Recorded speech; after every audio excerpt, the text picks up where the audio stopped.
All right, Benjamin, let's talk about relationships. Now, of course, keeping our marriages strong and intact is absolutely important. That's right. But Siji, everything sort of begins to age. There's wear and tear to everything in life.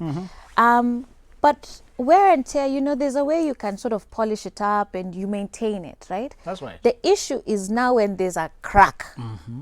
And often these cracks are very unseen until siku moja umeinua tu kikombe imejaa chai ama uji, alafu pangala, yote imeanguka. You're right. Because of a crack that maybe you didn't spot somewhere. And I guess many of our relationships actually are the same way.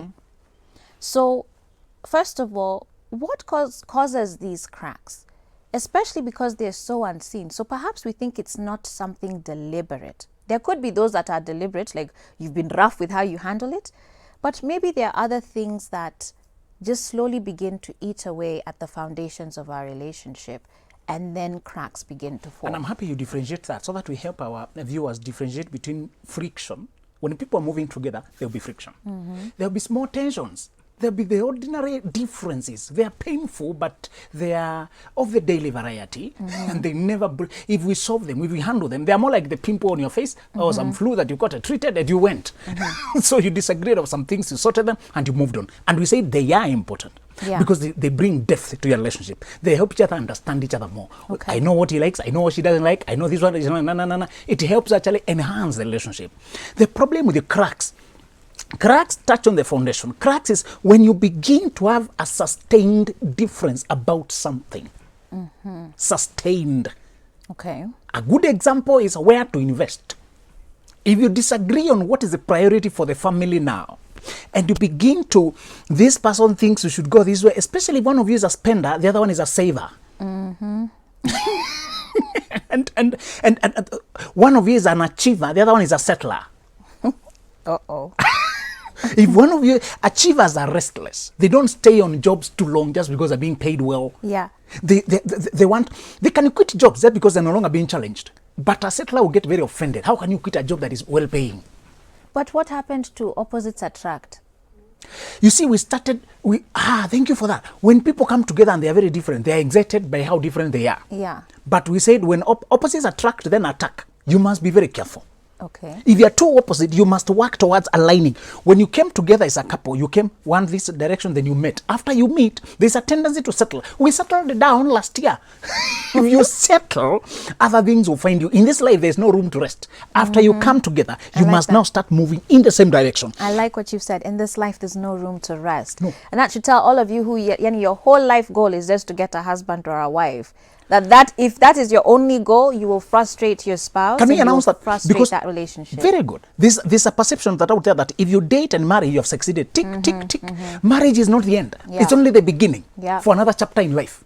In life, it's like climbing a mountain. When you reach at the top, you see others, another height of you. So after you come together, you must agree the direction to move. If one of you is trying to build an empire, another one is satisfied in a village, there will be a difference. So and the problem is this: cracks come when you begin to move in a different direction from each other, and you find that you're no longer. For example, one sign is that when news happen at the end of the day, that's not the person you think of telling, because you have been applying for new jobs, and they don't think you should change jobs. When you've been called for an interview, you hide or you don't say it because you're trying to change, and they think you should not change. Or themselves, they want to go into business, you want to go more into corporate, and the business is up country, you're trying to fly to Ethiopia. So they are cracked. It's like when ships are leaving harbor and one is going 45 degrees north, the other one 46 degrees. It makes a big difference. It's only 1 degree. So in the beginning, it doesn't look like a big difference, but over time. Yes. So the you need to identify a crack if there's a sustained difference over the same issue. Okay. You will never be the same, all of you together, but you need to agree on the general direction of life. Okay. Another sustained difference will come to children. If one believes a child should go this direction, another should go that direction, and so you keep advising them to go opposite of what the other one is doing. So it's a crack if you are not able to see eye to eye. And I want to tell people that one of the ways to maintain a marriage going, even when they are to override cracks, is to begin by setting values even before you get married.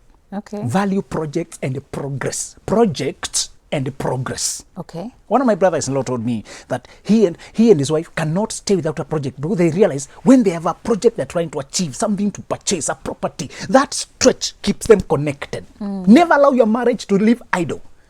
When you live without cultivating anything in your garden, weeds will grow there. Wow. After you finish that loan, start another one for the purpose of fighting together.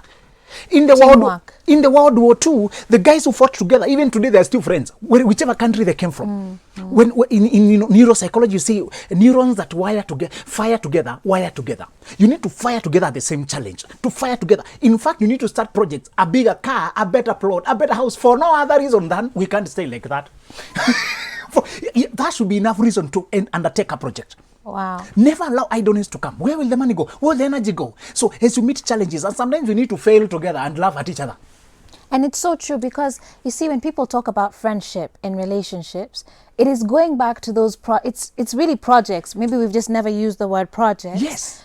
But it's really going back to things that they struggled with together, moments and experiences that they shared together. That's what really forms your friendship. And that's when you're 50 and you're 60, you're laughing about those things. You have memories to lean back on. And you prove to the world that your team can work. You know, it is so pleasant when, and I tell guys that if there's something that is important for your wife is when she's expecting a child, there's a lot of challenges.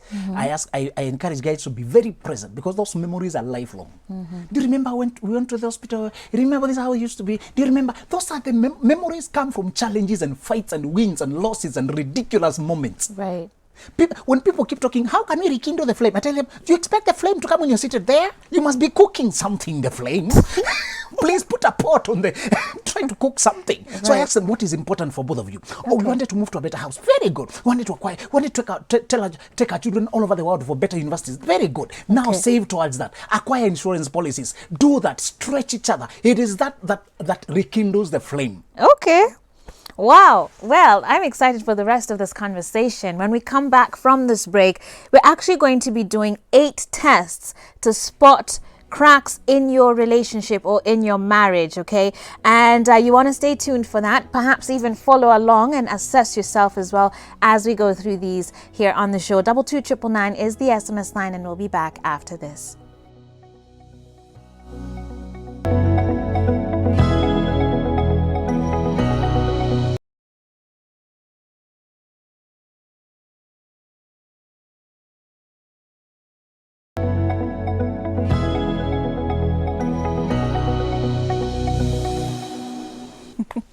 Hey guys, welcome back to Full Circle with Joyce. I'm here with Benjamin Zulu. Shout out to everybody who's watching the show today, including my director's wife, anaitwa Shiwa Dan. Nasikia alikuwa anafaa atoke, lakini ameona this conversation is happening. Amekalia pale kwa nyumba, ameshikilia remote, ameongeza volume. Wow. Hey.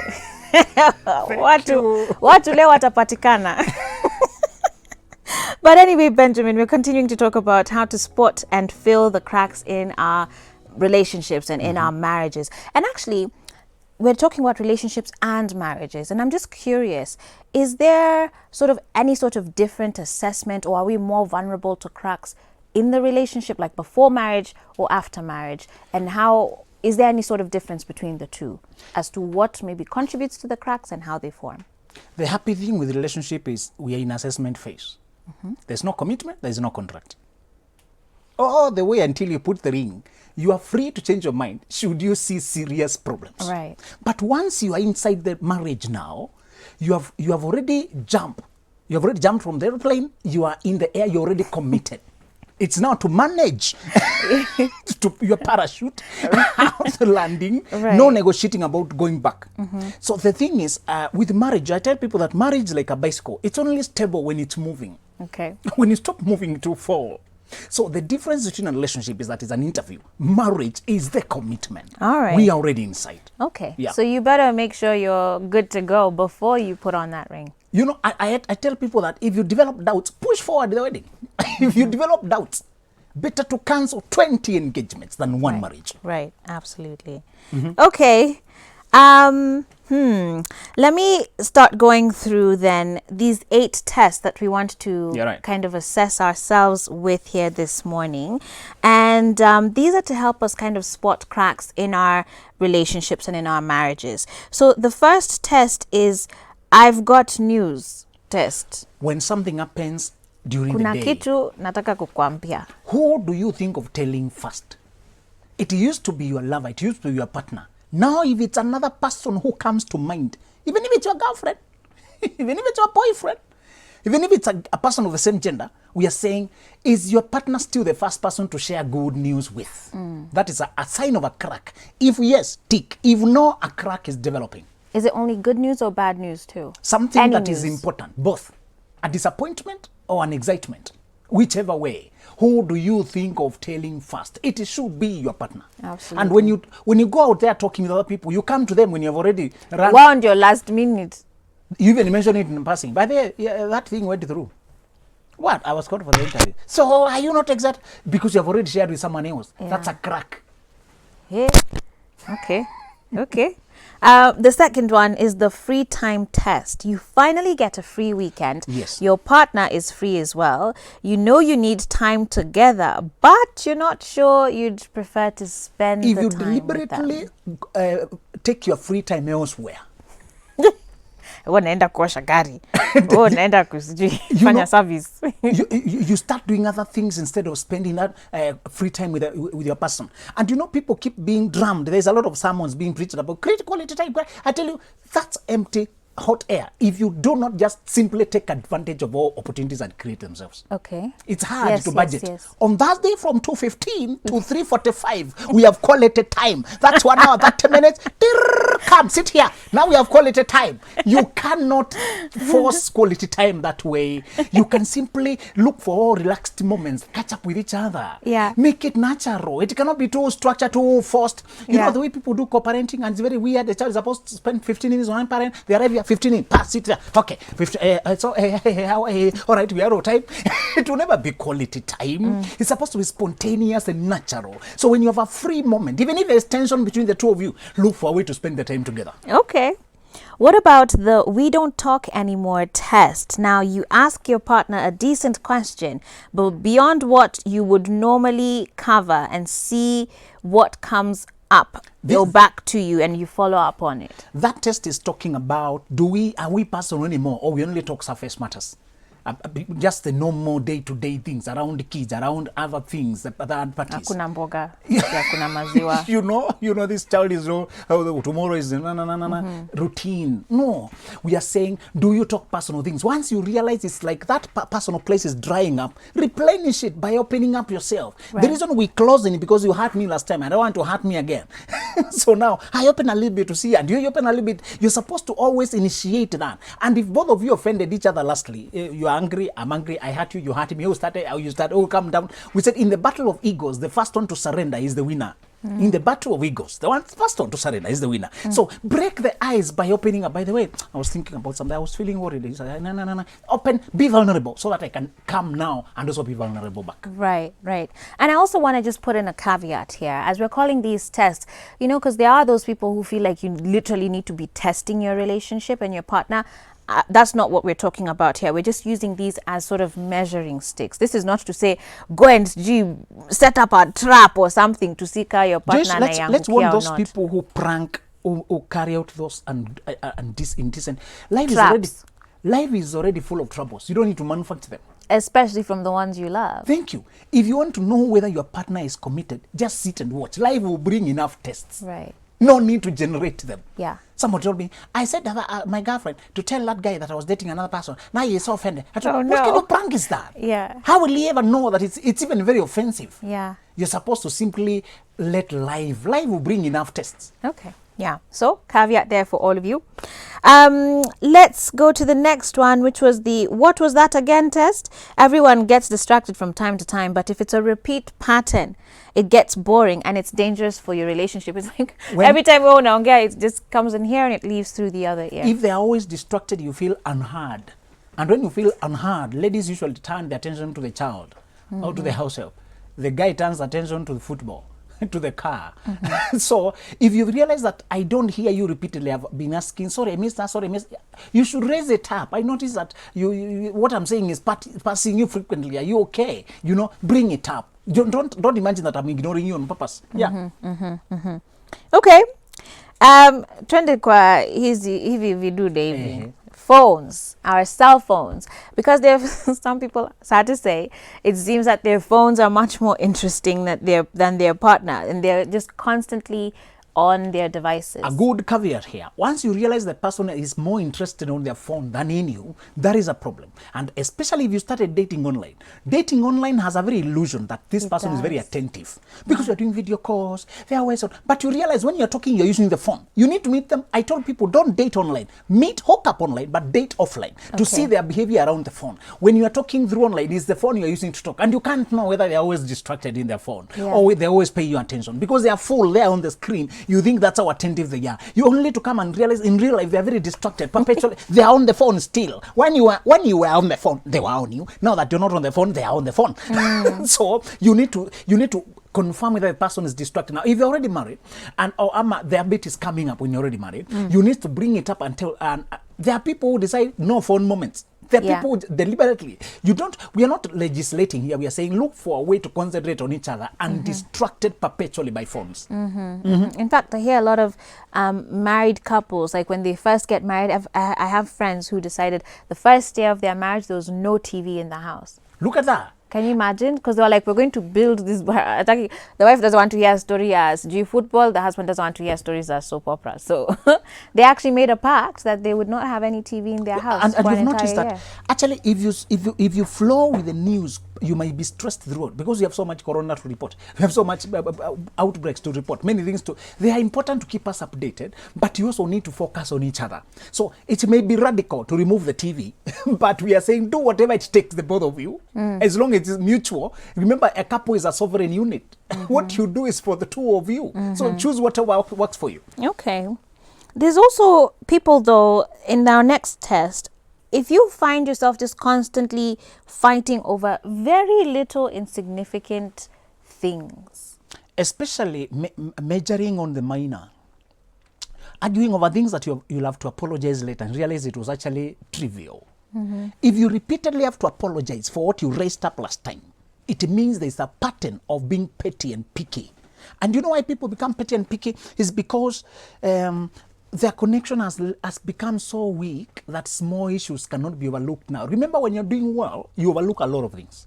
When both of you are doing well, when you trust each other, when you know this person means well, when you're working, and I said, keep projects in view. Projects focus your energy on the right things. You don't have time to remember that I called you 10:05 and not 10 exactly. I called you 11:45 instead of 11:42. You will not remember petty things. If you had gone to one side to work on a project, you are going to check on work, you are going to check on this, working on the other, working. When we are talking around ourselves and what we are working on, petty things will follow the background. So if you realize there's a lot of pettiness and having to apologize because there's a lot of idleness among the two of you and you are gazing at each other. Love is not gazing at each other. It's looking together in the same direction. Love involves movement. It's a dance. It's not an embrace. It's a dance moving towards a certain direction. Not just embrace and I'm listening. No. Don't loosen the grip. Don't try to. And we say it, if you love a person, don't possess them. Love is about appreciation, not possession. If you love a flower, then you pluck it. It will stop being what you loved. Instead, nourish it where it is. So still maintain freedom between each other. You're dancing to the same rhythm and you're moving at the same direction. Marriage only remains flamboyant. It has flavor only when we are doing something together, not when we are gazing at each other. Okay. So that means actually we should be willing to embrace struggles in our relationship. Yes. Which is so opposite of what society tells us, because they say, when people talk about compatibility, and I want you to touch on this, because they sort of assume that compatibility means like you just see everything together all the time, and all the time you're always like, I already know what their answer is going to be, they'll always, just go along with whatever I'm saying. But that kind of removes the space for struggle and for that dance to happen. You see, I like something you said today. You said you like the way I put on and you got ideas for somebody. Look at that. You are strong where he is not. She is strong where I am not. If before she came, I was always like this, you would ask me what difference she brought. So one area we are not the same is because she's strong in aesthetics and she just dreams about it. You find her searching about it every time. Look at how alert you are yourself to ideas. Oh, that's a good idea. I think I can try that on him. Because he's not thinking. I can assure you, he's not thinking about that. Yeah, I know he's not. He's definitely not going to pick up a floral Me and shirt. him, we share a lot in common. We don't fantasize dressing. We think about bigger things. So compatibility means you are strong where I'm not. And your strength complements mine. And I want to ask men to allow their women to dress them, please. There are men who dress awkward. One teacher used to dress the same dressing every Tuesday. Tuesday, every Wednesday, we could mark because he was teaching us, but he was up here the same. When the wife showed up in a joking way, we said, this guy likes this shirt. You know, he never allows me to dress him. So, men, let's allow our women to do their part. Okay. It's not always that the woman is finer. Some men are finer even in cooking than the wife is not always. But we are saying, generally, where she is strong, allow her to do it. Where he is strong, allow him to do it. It's for your benefit. We are a team now. We're not competitors. Exactly. We are a team now. So compatibility means we can bring our strengths together to form a stronger team. Yeah. To form a stronger team.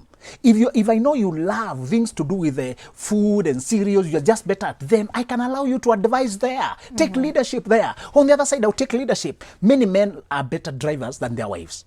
So when they're moving somewhere, either he will drive himself or he will be correcting the wife perpetually. Don't drive this way, don't drive this way, don't drive this way. So I ask guys, either try your way to ignore and let her just drive, or let her drive alone. All right. There's another sort of test here, quote unquote, for those who then really try and restrict themselves from arguing in front of their children. But as soon as wamefunga mlango, hell breaks loose. Hell breaks loose. We want to tell people, yes, it's okay not to argue in front of children because it's very scarring for them. There are those people who shout on top of each other's voice when children are there or throw things. That's very traumatizing for the child. The child depends on the stability of the home to survive, to know that the world is safe. But if there's chaos at home, they feel vulnerable to everything. So it's true you should argue away from children, but I want to ask you not to postpone differences. There are people, they don't handle it in front of child, but they also refuse to handle it away from the children. Do not sweep differences under the carpet perpetually, because when they build up, they'll blow up. There's no need to bottle up things that you cannot even communicate.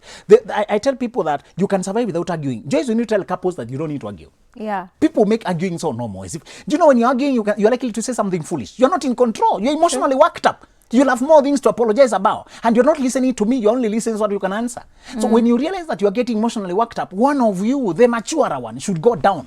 And I always tell men, because we are given more rational, men have a strong ability to differentiate rational and emotions. Okay. And I always ask them to be the first ones to back down. Okay. Don't raise your voice, man. Just improve your argument. It's the rain that grows the flowers, not thunder. Yeah. So wait for a time and listen to what she was saying. Okay, you are saying this. I thought that's how it's different. It's better even to chat WhatsApp. And I ask couples to always have a WhatsApp group where you are alone. To structure your messages before you send them so that you can reread them and let them cool down. Absolutely. Please don't send 20 pages. Yeah.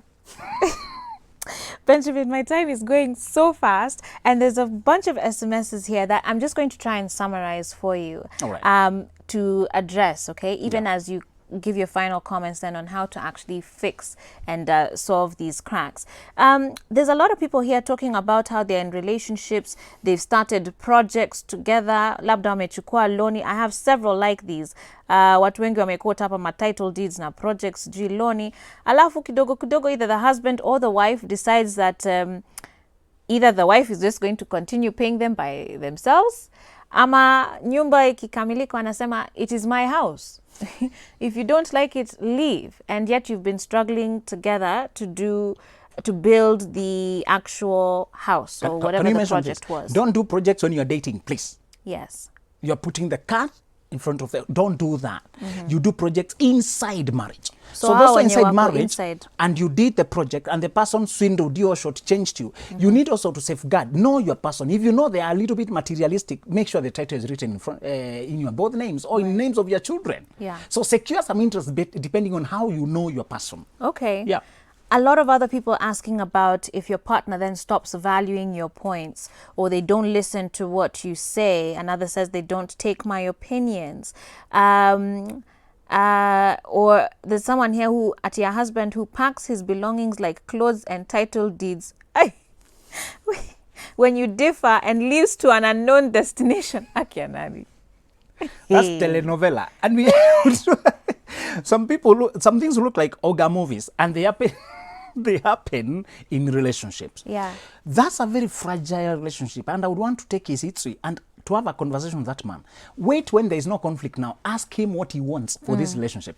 Okay. Yeah. So to the ones who are saying the person never talks to me, never listens to me, is that a crack in their relationship? It's a serious crack, and you want to wait when there's no tension and bring up that conversation. Okay. Okay. And state that you cannot put up with that anymore. Yeah. Especially bring it up when there's no difference. Okay. So as we wrap this up, then the solution number one is to actually communicate, to Yes. talk. Don't allow things to simmer until your crack becomes a huge, now it's a proper break. That's right. Right. And then what else would you suggest? I would also suggest that anticipate those things before they start. Sometimes you can see a crack evolving, Yeah. even before it becomes visible. So anticipate them and converse about them. Fantastic. Benjamin, thank you for coming as always. And your handles? Benjamin Zulu KE, Facebook page, Benjamin Zulu KE, email, Benjamin Zulu KE @gmail. Everywhere else, Benjamin Zulu KE. Excellent. Gotea mrembo. Mwambie aendelee na kazi poa. And with that said, guys, we're going to take a break now as we get ready for our next segment. Like I did promise, we're going to be touching on skincare and facial mapping. Okay, so give us a moment to just get ourselves set up right here. In the meantime, you can keep sending in your messages to 22999, and we'll see you after this.